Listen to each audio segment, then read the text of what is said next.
Venezuela thought they were alone, they were not. Let me take you back to March 24, 2024. That Sunday, the Venezuelan government announced it had foiled what it called a terrorist plot to assassinate President Nicolas Maduro and other high-ranking officials. The official statement was dramatic but carefully. A group of mercenaries, allegedly trained in Colombia and financed by the United States, had been intercepted before they could carry out their mission. The Venezuelan military displayed weapons, drones, and even a few captured operatives, standard fare for a regime that has spent the last decade warning of foreign conspiracies. At first glance, this looked like just another episode in Venezuela's long-running melodrama of paranoia and propaganda. The U.S. State Department dismissed the claims as fabrications, and most Western media outlets treated the story with the skepticism it deserved. After all, Maduro's government has a history of manufacturing crises to rally domestic support and justify crackdowns on opposition. The timing was suspicious, too, just weeks before a contentious election where Maduro's grip on power was looking shakier than ever. But here's the: I've studied Venezuela for over 2 decades, and I can tell you with absolute certainty that this incident was not just another case of Caracas crying wolf. What unfolded in March was not an isolated event. It was the latest move in a high-stakes geopolitical chess game, one that most of the world is still failing to see for what it really is. And if we don't start paying attention, we're going to wake up one day to a crisis that makes Ukraine look like a border skirmish. Let me explain why. The official what they want you to believe. According to the story we've been fed, Venezuela is a rogue state, isolated and desperate, lashing out at the world because it has no friends left. The U.S. and its allies have imposed crippling sanctions, frozen Venezuelan assets abroad, and recognized opposition leader Juan Guaidó as the country's legitimate president. The European Union, Canada, and most of Latin America have followed suit. Even the United Nations has largely sided with the narrative that Maduro's government is an authoritarian kleptocracy that must be removed by any means necessary. The data seems to support this. Venezuela's economy has collapsed, GDP has shrunk by over 75% since 2013, hyperinflation has destroyed the bolivar, and more than 7 million people have fled the country. The U.S. has imposed secondary sanctions on any entity doing business with Caracas, effectively cutting Venezuela off from the global financial system. The Biden administration has maintained Trump's maximum pressure campaign, albeit with slightly more diplomatic wiggle room. The message is Venezuela is alone, and its only way out is regime change. But there's a problem with this narrative. It's incomplete. And in geopolitics, what you don't know can kill you. The hidden Venezuela is not isolated, it's a proxy battlefield. Let's start with the facts that don't fit the official story. First, despite U.S. sanctions, Venezuela is still exporting oil, a lot of it. In 2023, Venezuela's oil production averaged around 800,000 barrels per day, up from a low of 500,000 in 2020. That's not the output of a country under total blockade. So how is this happening? Because the U.S. has quietly allowed exemptions for certain buyers, particularly China and India, who have been snapping up Venezuelan crude at deep discounts. The Biden administration has even granted temporary waivers to European firms to resume limited operations in Venezuela's oil sector. Why? Because the U.S. needs oil prices stable, and Venezuela is a swing producer. But more importantly, because Washington is terrified of pushing Caracas into the arms of its real Russia and Iran. Speaking of which, let's talk about Russia. In 2022, as the U.S. was tightening the noose around Venezuela's neck, Moscow sent two Tu-160 strategic bombers to Caracas for joint military exercises. Those bombers weren't just for show, they were a message. Russia has been Venezuela's most reliable military backer for over a decade, supplying arms, advisors, and even cybersecurity support. In 2023, Russia's state-owned Rosneft signed a $16 billion deal to develop Venezuela's massive gas reserves. And in early 2024, reports emerged that Russia was helping Venezuela build a new military base in the state of Zulia, near the Colombian border, right where the terrorist plot was supposedly foiled. Then there's Iran. The Islamic Republic has been shipping gasoline, food, and even drones to Venezuela in exchange for gold. In 2023, Iran's Revolutionary Guards reportedly helped Venezuela repair its aging refineries. And let's not forget Hezbollah, which has deep operational ties to Venezuela's intelligence services. The U.S. Treasury has sanctioned multiple Venezuelan officials for their links to Hezbollah, including former Vice President Tarek El-Sami, who is accused of facilitating drug trafficking and money laundering for the group.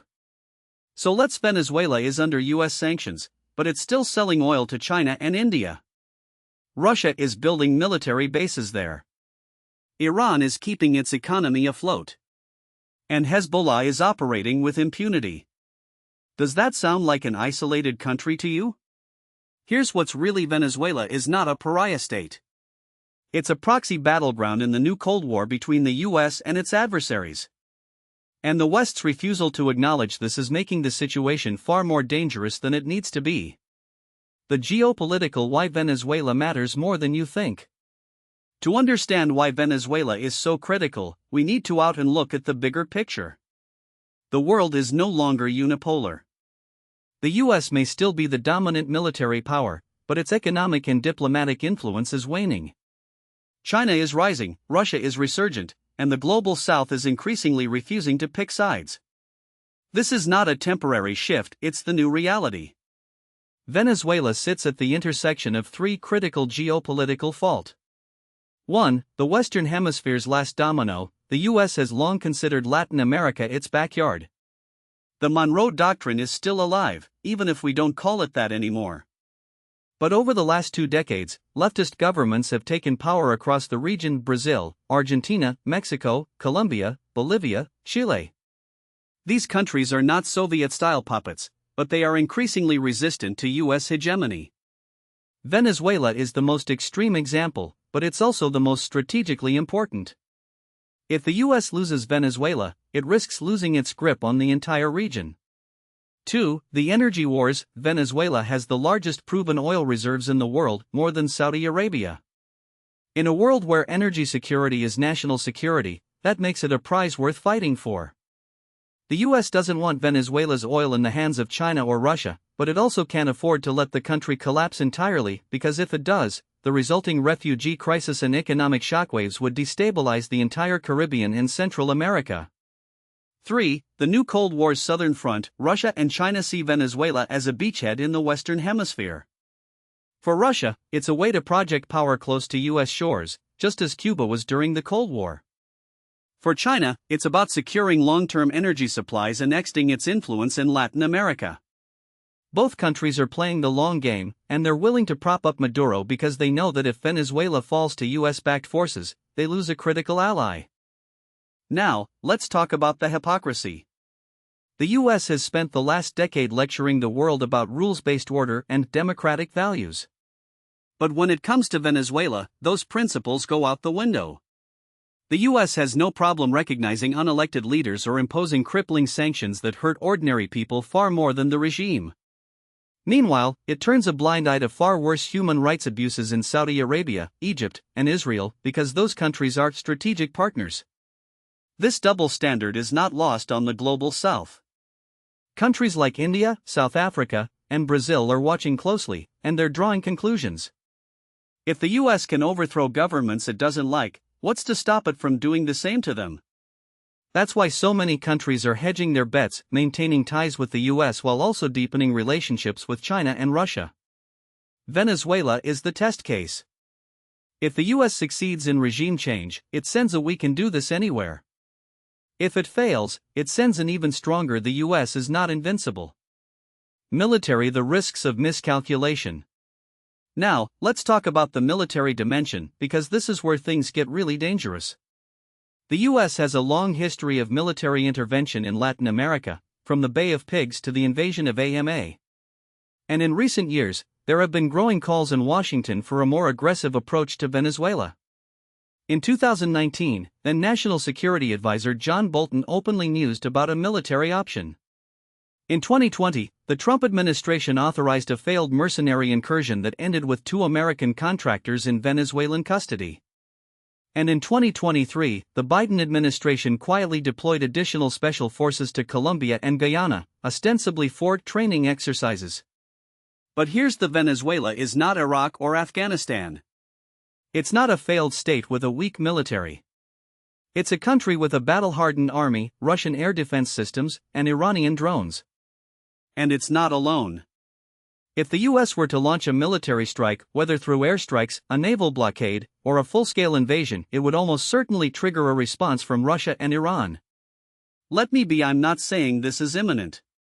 But the risk of miscalculation is real. In 2022, when the US was pushing for a UN resolution to condemn Russia's invasion of Ukraine, Venezuela was one of the few countries to abstain.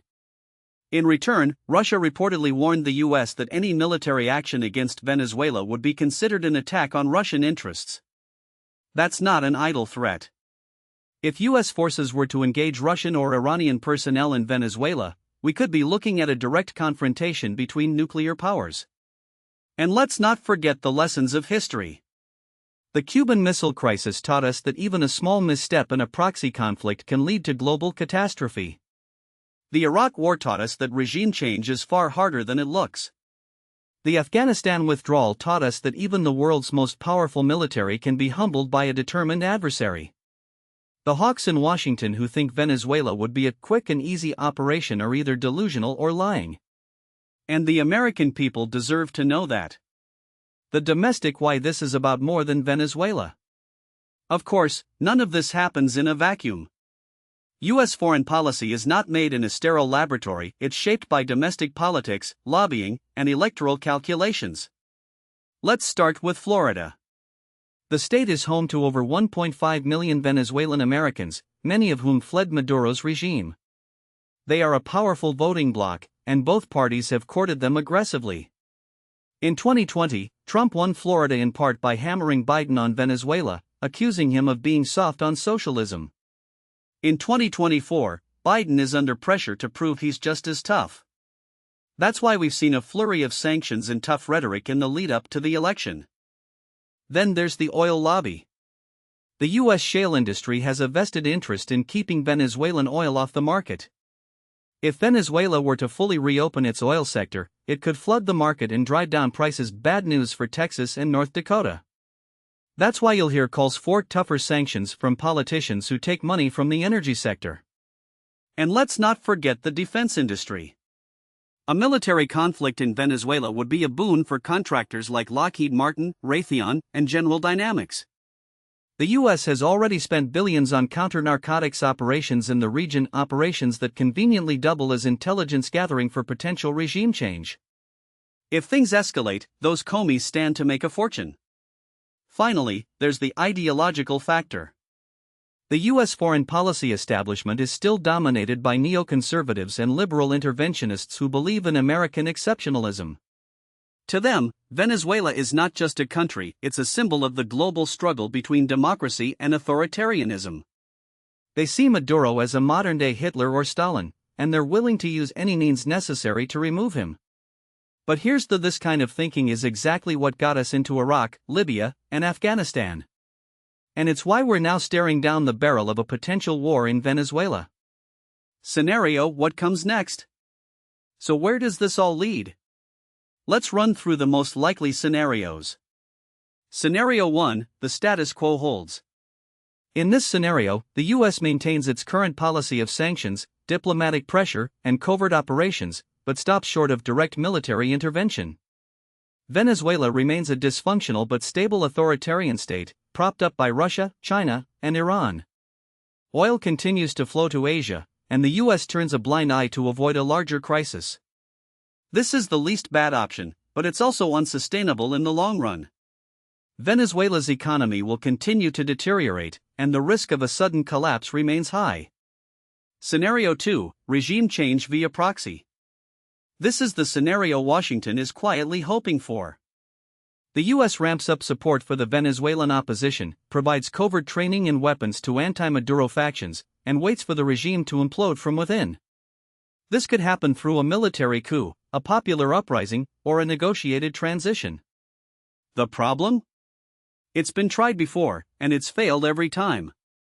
Maduro has proven remarkably resilient, and his inner circle has no incentive to negotiate. If this scenario plays out, it will likely lead to a prolonged civil conflict, one that could draw in Colombia, Brazil, and even the U.S. Scenario 3, direct military confrontation. This is the nightmare scenario. The U.S. launches a limited military strike, perhaps airstrikes on Venezuelan military installations, a naval blockade, or a special forces operation to capture Maduro.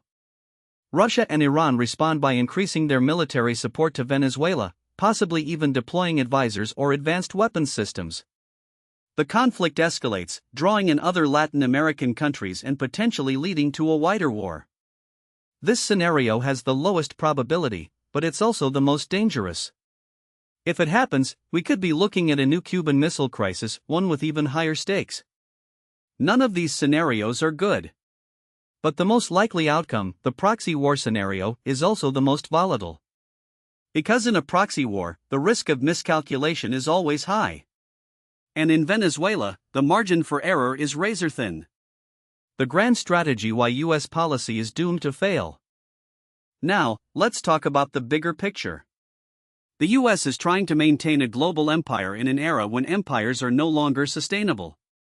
For the last 3 decades, American foreign policy has been guided by a doctrine of liberal hegemony, the idea that the U.S. must spread democracy, free markets, and human rights around the world, by force if necessary. This doctrine has led to one disaster after Iraq, Afghanistan, Libya, Syria. And yet, the foreign policy establishment keeps doubling down. Venezuela is just the latest example. The U.S. is trying to impose its will on a country that doesn't want it, using tools that have a long history of failure. And it's doing this at a time when its adversaries Russia, China, Iran are more powerful and more determined than ever. The problem is not just that this strategy is immoral. It's that it's stupid. The U.S. cannot police the world.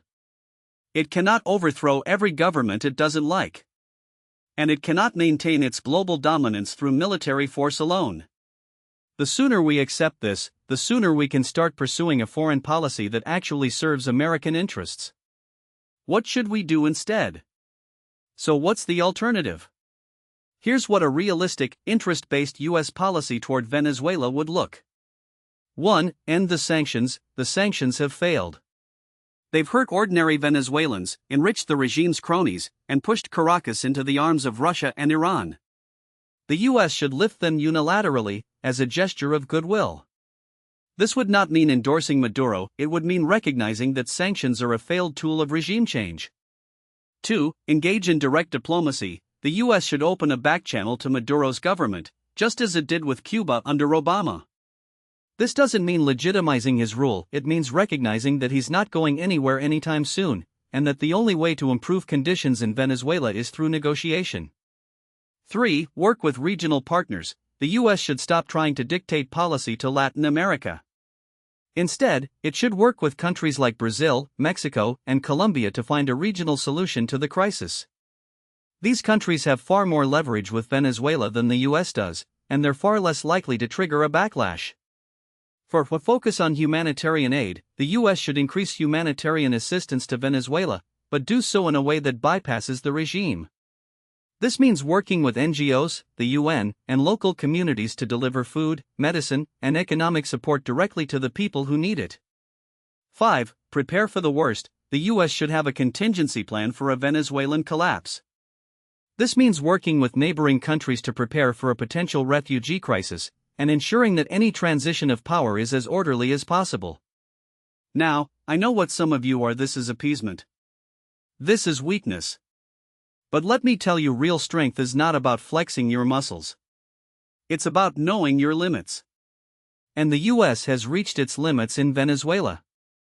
The bottom line. The bottom line is Venezuela thought they were alone, but they weren't. And neither are we. The mistake Washington keeps making is assuming that because we've isolated Caracas, the rest of the world has followed suit. It hasn't. In fact, the more we've tried to strangle Venezuela economically, the more it's forced Maduro into the arms of players who don't give a damn about American red lines. And that's where the real geopolitical danger lies, not in Venezuela itself, but in what happens when a desperate regime with oil, gold, and strategic geography starts making deals with our adversaries. Now, what most people don't realize is that Venezuela's isolation was never as complete as we assumed. Sure, the US and its European allies cut off financial access, froze assets, and imposed an oil embargo. But sanctions only work if everyone plays along. And in the last decade, the global financial system has fractured in ways that make unilateral sanctions far less effective than they used to be. Take the case of Iran, another country we've tried to strangle with sanctions. Despite our best efforts, Tehran has built an entire shadow economy using barter, cryptocurrency, and third-party intermediaries. Venezuela has done the same, just on a smaller scale. Here's how it works. When the US cut Venezuela off from the SWIFT banking system in 2019, Maduro didn't fold. Instead, he turned to Russia's Mir payment system and China's CIPS, both of which operate outside US jurisdiction. When the US sanctioned PDVSA, Venezuela's state oil company, Maduro didn't stop selling oil, he just rerouted it through intermediaries in Malaysia, India, and even the UAE, often at steep discounts. And when the US tried to block Venezuela's gold sales, Maduro shipped it to Turkey, where it was refined and sold on the open market. The result? Venezuela's economy is still standing, even if it's on life support. And the regime is still in power, even if it's weaker than ever. But here's the uncomfortable: every time we've tightened the screws on Venezuela, we've pushed them closer to our rivals. And those rivals have been more than happy to step in. Let's start with Russia. Moscow has been Caracas' lifeline for years. In 2017, when Venezuela was on the brink of default, Russia's Rosneft bailed out PDVSA with a $1.5 billion loan, secured by Venezuelan oil. When the US sanctioned Rosneft in 2020 for trading Venezuelan oil, Russia simply transferred its assets to a new entity, Rosaurubezhneft, and kept the oil flowing. And when Maduro needed military support, Russia sent in Wagner Group mercenaries to train Venezuelan troops and secure key oil fields. As of 2023, Russia has over $3 billion in outstanding loans to Venezuela, and it's not going anywhere. Why? Because for Moscow, Venezuela is a low-cost way to bleed the US in its own backyard. Then there's China. Beijing has been more cautious than Russia, but it's still deeply invested in Venezuela. Between 2007 and 2019, China lent Venezuela over $62 billion, more than any other country in Latin America. Most of that money was supposed to be repaid in oil, but when Venezuela's production collapsed, China stopped lending. That didn't stop Beijing from keeping a foothold, though. In 2021, China's state-owned oil company, CNPC, signed a 20-year deal to develop Venezuela's Orinoco Belt, one of the largest oil reserves in the world. And when the US tried to block Venezuela from accessing the international financial system, China stepped in with its digital yuan, allowing Caracas to bypass the dollar entirely. The message is China isn't going to abandon Venezuela, because it sees the country as a strategic asset in its long-term competition with the US. And then there's Iran. This is where things get really interesting. Tehran and Caracas have been allies for decades, but their relationship has deepened dramatically in the last few years. In 2020, when Venezuela's oil refineries were on the verge of collapse, Iran sent 5 tankers loaded with gasoline and refining equipment. In 2021, Iran's state-owned oil company, INAOZ, signed a 20-year deal to revamp Venezuela's refineries. And in 2022, Iran's Revolutionary Guard Corps began training Venezuelan military personnel in drone warfare and asymmetric tactics. The two countries have even discussed joint military exercises in the Caribbean, a direct challenge to US naval dominance in the region. Let me explain why this matters. Venezuela is not just a failed state, it's a geopolitical battleground. And the more we've tried to isolate it, the more we've created a vacuum that our adversaries are all too happy to fill. Russia, China, and Iran aren't in Venezuela out of altruism. They're there because it's a low-risk, high-reward way to undermine US influence. And they're not just competing with us, they're coordinating with each other. In 2021, Russia, China, and Iran held joint naval exercises in the Indian Ocean. In 2022, they conducted joint military drills in Venezuela's exclusive economic zone. And in 2023, they signed a series of agreements to deepen their economic and military cooperation in Latin America. Now, I can already hear the hawks in Washington saying, "So what? Venezuela is a basket case. Let them have it." But that's a dangerous miscalculation. Venezuela may be weak, but it's not irrelevant. It sits on the largest proven oil reserves in the world, bigger than Saudi Arabia's. It controls key shipping lanes in the Caribbean. And it shares a border with Colombia, a U.S. ally and the world's largest producer of cocaine. If Venezuela collapses, the fallout won't be contained. It will spill over into Colombia, Brazil, and the rest of the region, creating a humanitarian and security crisis that will make the current migration wave look like a trickle. And let's not forget the military implications. Venezuela's armed forces may be poorly equipped, but they're still a force to be reckoned with. The country has over 120,000 active duty troops, a fleet of Russian-made Su-30 fighter jets, and a stockpile of Iranian-made drones. More importantly, it has a network of paramilitary groups, known as colectivos, that operate with impunity in the streets. If the regime feels cornered, it could lash out in unpredictable ways, sabotaging oil infrastructure, launching cyber attacks, or even provoking a conflict with Guyana over the disputed Essequibo region. Here's the US doesn't have to like Maduro to deal with him. In fact, the more we pretend he doesn't exist, the more we empower him. The sanctions regime has given him a convenient scapegoat for Venezuela's problems, and it's allowed him to portray himself as a David fighting Goliath. But if we engage with him, if we offer him a way out that doesn't involve total surrender, we might actually get somewhere. Look at what happened with Cuba. For decades, the US tried to isolate Havana, and for decades, the Castro regime survived. Then Obama opened a dialogue, and suddenly, Cuba started making concessions. It wasn't perfect, but it was progress. The same logic applies to Venezuela. If we want to counter Russian, Chinese, and Iranian influence in Latin America, we need to offer the region something better than sanctions and regime change. That means investing in infrastructure, promoting economic development, and working with our allies to create a stable, prosperous hemisphere. It means recognizing that the Monroe Doctrine is dead, and that the US can't dictate policy to Latin America anymore. And it means accepting that Maduro isn't going anywhere, at least not in the short term. Now, I'm not saying this will be easy. Maduro is a brutal dictator who has presided over one of the worst economic collapses in modern history. But the alternative, continuing a failed policy of isolation, is far worse. It's time for the US to stop pretending that Venezuela is a problem we can ignore. It's not. It's a geopolitical flashpoint, and the longer we wait to address it, the more dangerous it becomes. The question isn't whether we should engage with Venezuela, it's how. And the answer starts with recognizing that the old playbook isn't working. It's time for a new approach. Now, what most people don't realize is that the domestic political landscape in Venezuela is far more fluid than the regime's propaganda or Washington's talking points would have you believe. Maduro isn't the unassailable strongman he pretends to be. His grip on power is brittle, propped up by a mix of repression, patronage, and sheer exhaustion from the population. But that exhaustion is wearing thin, and the cracks in the system are becoming harder to paper over. Let me explain why this matters. The opposition, for all its infighting and missteps, still commands significant support. The 2024 presidential election was a farce. Yes, Maduro barred Maria Corina Machado, the opposition's most popular figure, from running, and the regime manipulated the results to claim victory.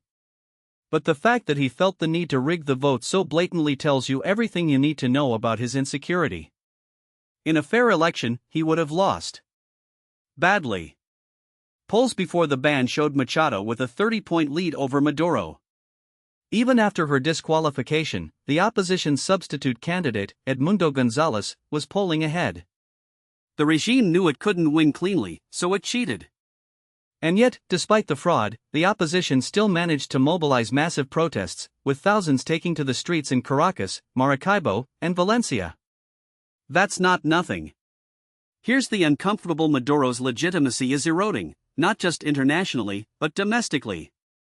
The economy is a shell of what it was. Oil production, which once accounted for 95% of Venezuela's export revenue, has collapsed from 3.5 million barrels per day in 1998 to barely 800,000 today. Hyperinflation, which peaked at over 1,000,000% in 2018, has stabilized only because the bolivar is effectively dead. People now use dollars for daily transactions. The minimum wage is less than $5 a month. More than 7 million Venezuelans have fled the country since 2015, creating a diaspora that sends back remittances worth an estimated $4 billion annually, more than the government earns from oil. This isn't a functioning state, it's a zombie economy, kept alive by repression and the sheer desperation of a population that has nowhere else to go. But here's where it gets interesting. The regime's survival isn't just about brute force. It's about managing a delicate balance of power within the ruling elite. Maduro isn't a dictator in the classic sense, he's the frontman for a coalition of military officers, corrupt businessmen, and Chavista hardliners who all have a stake in the system. The real power lies with figures like Diosdado Cabello, the former National Assembly president and head of the ruling PSUV party, and Tarek El Aissami, the former oil minister and vice president who was sanctioned by the US for drug trafficking. These men don't answer to Maduro, they tolerate him because he's useful. If he becomes a liability, they'll replace him. That's how it works in Venezuela. Now, the opposition has made mistakes, big ones. For years, they bet everything on regime change, assuming that international pressure and street protests would force Maduro out. They underestimated the regime's resilience and overestimated their own ability to unify. Juan Guaido's failed 2019 interim presidency was a case study in how not to challenge an authoritarian government. By declaring himself president without a clear path to power, Guaido ended up marginalizing himself and giving Maduro an excuse to crack down. The opposition's infighting, Machado versus Guaido, the moderates versus the radicals, has been a gift to the regime. But here's the opposition is learning. Machado, for all her flaws, has done something remarkable. She's turned the opposition into a genuine mass movement.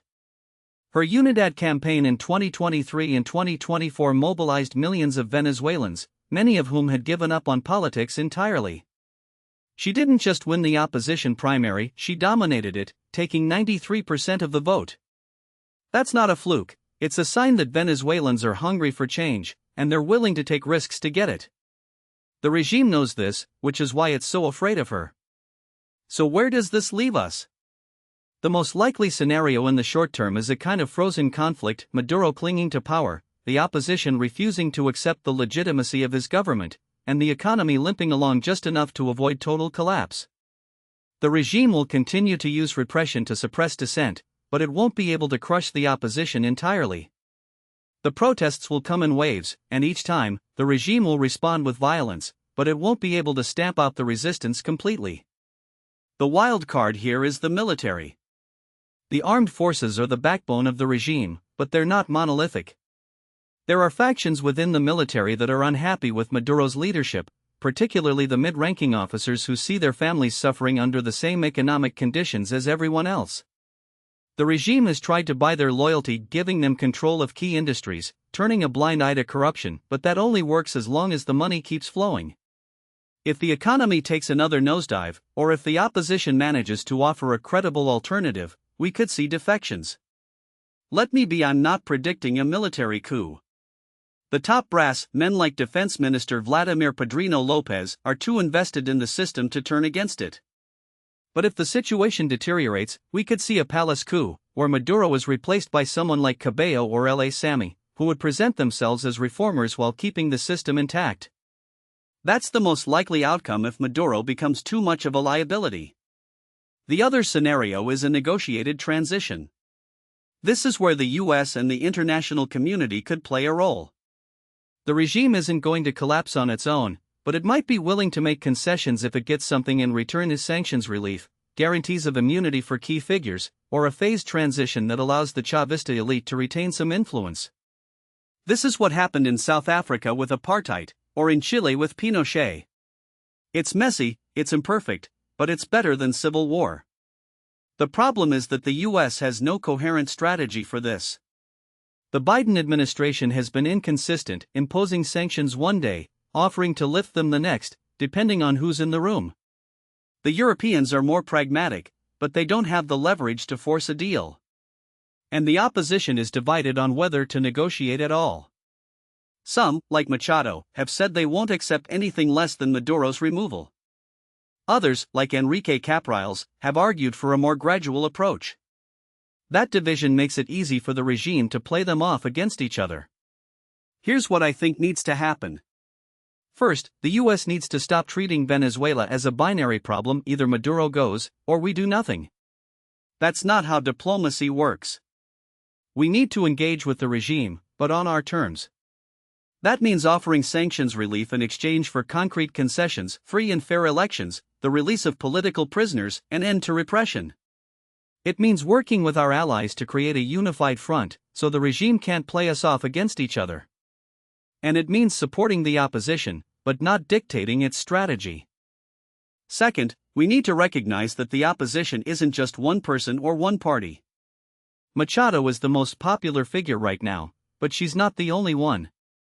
The opposition is a coalition of parties, civil society groups, and ordinary Venezuelans who are tired of the status quo. We need to support them all, not just the ones who fit our narrative. Third, we need to prepare for the long game. Venezuela isn't going to change overnight. The regime has survived for 25 years because it's adaptable. It's not going to collapse under pressure, it's going to evolve. The question is whether we're willing to evolve with it, or whether we're going to keep pretending that the old playbook still works. The bottom line is Venezuela is at a crossroads. The regime is weaker than it looks, but it's not going to fall on its own.